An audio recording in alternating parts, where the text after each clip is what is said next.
নিচু এলাকা, বৃষ্টি হলে বিস্তীর্ণ এলাকায় জল জমে। এই সমস্যা মেটাতে আলাদাভাবে উদ্যোগী কেএমডিএ এবং দক্ষিণ দমদম পুরসভা। এলাকায় জমা জল বের করতে বসানো হচ্ছে পাম্প, তৈরি হচ্ছে লক গেট।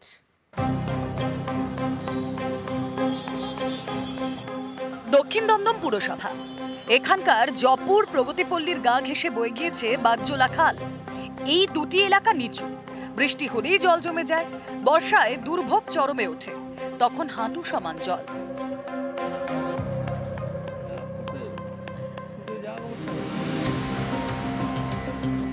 এই সমস্যা মেটাতে উদ্যোগী কেএমডিএ এবং দক্ষিণ দমদম পুরসভা। জমা জলের সমস্যা মেটাতে 400 কোটি টাকা বরাদ্দ করেছে কেএমডিএ। বাগজোলা খালের উপর বসানো হয়েছে দুটি অত্যাধুনিক পাম্প, যাতে এলাকার জমা জল বাগজোলা খালে ফেলা যায়। অন্যদিকে 2 কোটি টাকা বরাদ্দ করেছে দক্ষিণ দমদম পুরসভা। এলাকার জমা জল বের করতে বসানো হচ্ছে 4টি পাম্প। বাগজোলা খালের জল যাতে এলাকায় না ঢোকে তার জন্য বসানো হচ্ছে 7টি লক গেট। বিধায়ক অদিতি মুন্সি বিশেষ সহযোগিতা এবং আমাদের দক্ষিণ দমদম পৌরসভার উদ্যোগে আমাদের, যেহেতু আমার ওয়ার্ডটা খালের লাগোয়া ওয়ার্ড, এখানে আমরা একটা পাম্পিং স্টেশন করছি এবং প্রায় 7টা পয়েন্টে যেখানে আমাদের খালে জল বেরোয় সেই জায়গায় আমরা লক গেট করছি।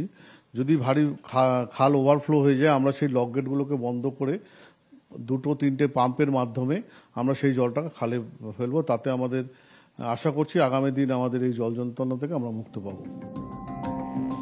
বৃষ্টি হলেই জমা জলে দুর্ভোগ, দক্ষিণ দমদমে সেই সমস্যাই এবার মিটছে। দীর্ঘদিনের জল যন্ত্রণা আমাদের এই এলাকার মানুষদের ভুগতে হচ্ছিল এবং আমরা ভীষণ আশাবাদী। এই যে প্রকল্পটা আমরা দেখছি যে লক গেট আটকে এই যে চৌবাচ্চার মতন তো জলটা জমে যাচ্ছে, সেটাকে পাম্প আউট করে বার করে দিলে আমাদের এখানে ওয়াটার লগিংটা বন্ধ হয়ে যাবে এবং এটা আমরা এইখানকার স্থানীয় পুর নাগরিকরা ভীষণভাবে আশাবাদী। বহু বছর ধরেই এই জলের সমস্যা হচ্ছে, আমাদের তার কোনো প্রতিকার হচ্ছিল না। তা আমরা এখন আমাদের যে প্রতিনিধি কাউন্সিলর সঞ্জয় দাস, উনি আমাদের এখন আশার আলো দেখিয়েছেন। আশা করছি যে আমাদের এবারে জল থেকে আমরা মুক্তি পাবো। কেএমডি এর পক্ষ থেকে 400 কোটি টাকা খরচা করে পাম্পিং মেশিনের ব্যবস্থা করা হয়েছে এই এলাকায়, যাতে জল না জমে। এই জল যন্ত্র থেকে মুক্তি পাবে এমনটাই কিন্তু এলাকার মানুষ তারাও আশা করছে। ক্যামেরায় অসিত দাসের সঙ্গে অনুপ চক্রবর্তী, নিউজ 18 বাংলা, কলকাতা। 15ই আগস্ট স্বাধীনতা দিবস, 18ই আগস্ট ও স্বাধীনতা দিবস এ রাজ্যের বেশ কিছু জেলায়।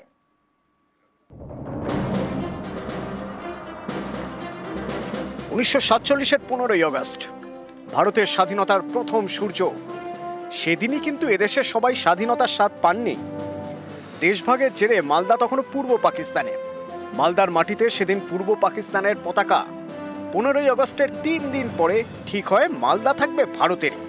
18ই আগস্ট ওড়ে তেরঙ্গা। এই জেলায় আজও 18ই আগস্টেই স্বাধীনতার উৎসব।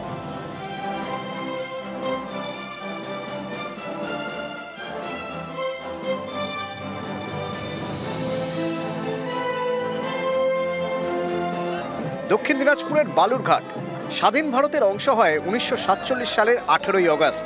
সেদিন বালুরঘাটে উড়েছিল ভারতের জাতীয় পতাকা। সেই থেকে 18ই আগস্ট স্বাধীনতা দিবস পালিত হয় দক্ষিণ দিনাজপুরে। 15ই আগস্টের পর 3 দিন বাদে কিন্তু আমরা বালুরঘাট স্বাধীনতা লাভ করি।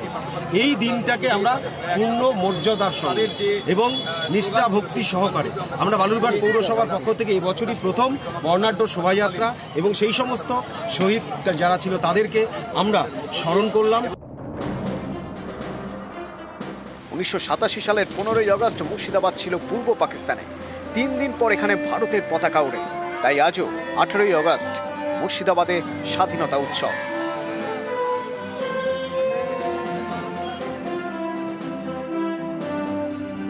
উত্তর 24 পরগনার বনগাঁ, এই জায়গাটিও ভারতের অংশ হয় 18ই আগস্ট।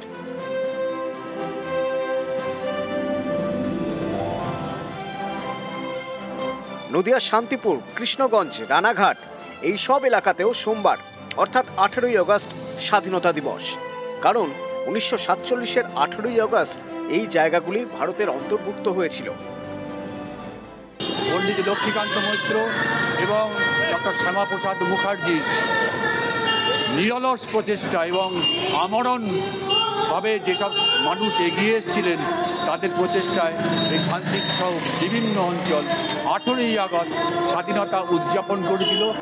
নিউজ 18 বাংলা, হুগলিতে ফের চুরি। কোন্নগরে নাট্যশিল্পীর বাড়িতে চুরি। পদ্মশ্রী বুলা চৌধুরীর পর এবার নাট্যশিল্পীর বাড়িতে চুরি। আরো বিস্তারিত বলবে আমাদের সঙ্গে রয়েছেন আমাদের প্রতিনিধি সোমনাথ ঘোষ। সোমনাথ, পুলিশ সূত্রে কি জানা যাচ্ছে?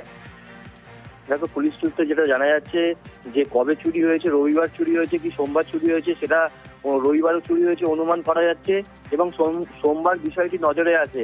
এই যে নাট্যশিল্পীর বাড়িতে তার ভাইয়ের স্ত্রী ব্যারাকপুরে গেছিলেন মেয়ের বাড়িতে এবং সন্ধ্যেবেলা গেটের তালা ভাঙা রয়েছে। সোমবার দিন সেটা নজরে আসবে। গেটের পেছনে গেটে তালা ভাঙা রয়েছে এবং ঘরের ভেতরে আলমারির চাবি খুলে সোনার গহনা এবং মূল্যবান জিনিস পাওয়া গেছে এবং তারপরই পুলিশকে খবর দেয়। উত্তরপাড়া থানায় পুলিশ আসে এবং তদন্তে নামে যে কে কখন এসেছে, বাড়িতে চুরি হয়েছে সন্ধ্যের পরে, কিভাবে এসেছে, কেউ পরিচিত কেউ হবে, কেন ঘরে আলমারি ভাঙা হয়নি, আলমারি তালা খুলে এই চুরি হয়েছে বলে ঘটনা। যে পুলিশকে তদন্ত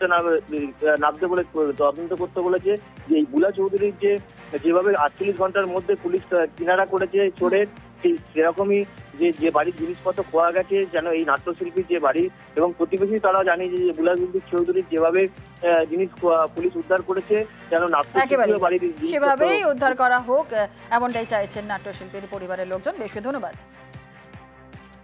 দেখা যাচ্ছে ঘরে সমস্ত কাপড় জামা সব লণ্ডভণ্ড, ভারী জিনিস কিছু চুরি হয়নি, কিন্তু সোনা যা ছিল, টাকা পয়সা যা ছিল সব চুরি হয়ে গেছে এবং সেগুলো খাটের উপরে এলোমেলো ছড়ানো।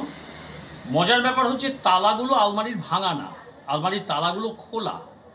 মানে যিনি করেছেন বা যারা এসেছিলেন তারা খুব ওয়াকিবহাল এবং তাদের কাছে চাবি বা ডুপ্লিকেট চাবি ছিল, যার জন্য তালাটা ভাঙেনি। আলমারির তালা খুলে খুব আস্তে সব জিনিস বের করেছে। কোথায় কি থাকে তারা জানে। বিজেপি শাসিত রাজ্যে বাংলার শ্রমিকদের নির্যাতনে আগে সরব মুখ্যমন্ত্রী। এবার পরিযায়ীদের পুনর্বাসনে রাজ্যের নয়া প্রকল্প শ্রমশ্রী। বাংলায় ফিরে কাজ না পাওয়া পর্যন্ত প্রতি মাসে 5,000 টাকা, খাদ্যসাথী, স্বাস্থ্যসাথী সহ একাধিক সুবিধা। বাংলায় যে সকল পরিযায়ী শ্রমিক বাংলার বাইরে কাজ করছে, বাড়ি ফিরিয়ে এনে এবং তারা যদি নিজেরাও চলে আসে, যারা আসতে পারবে, যারা আসতে চায়, তাদের পুনর্বাসনের জন্য আমরা একটা পরিকল্পনা গঠন করেছি। এই পরিকল্পনাটার আমরা নাম দিয়েছি শ্রমশ্রী।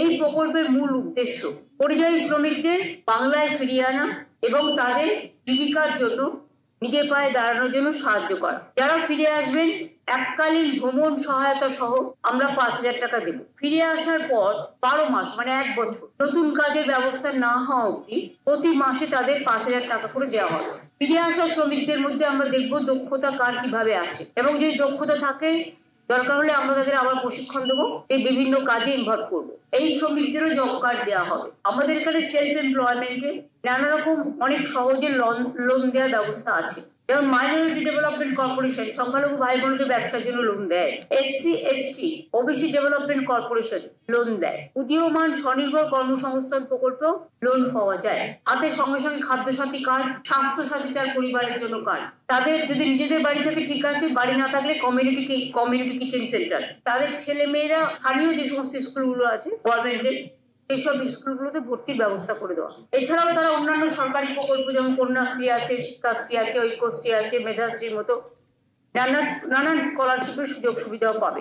বাংলায় যে 22,40,000 পরিযায়ী শ্রমিক ভারতবর্ষের অন্যান্য রাজ্য এবং বিদেশে কাজ করছে এবং যারা আমাদের পরিযায়ী শ্রমিক সংক্রান্ত যে পোর্টালে নাম নথিভুক্ত করেছে, তারা এই সমস্ত সুবিধা পাবেন।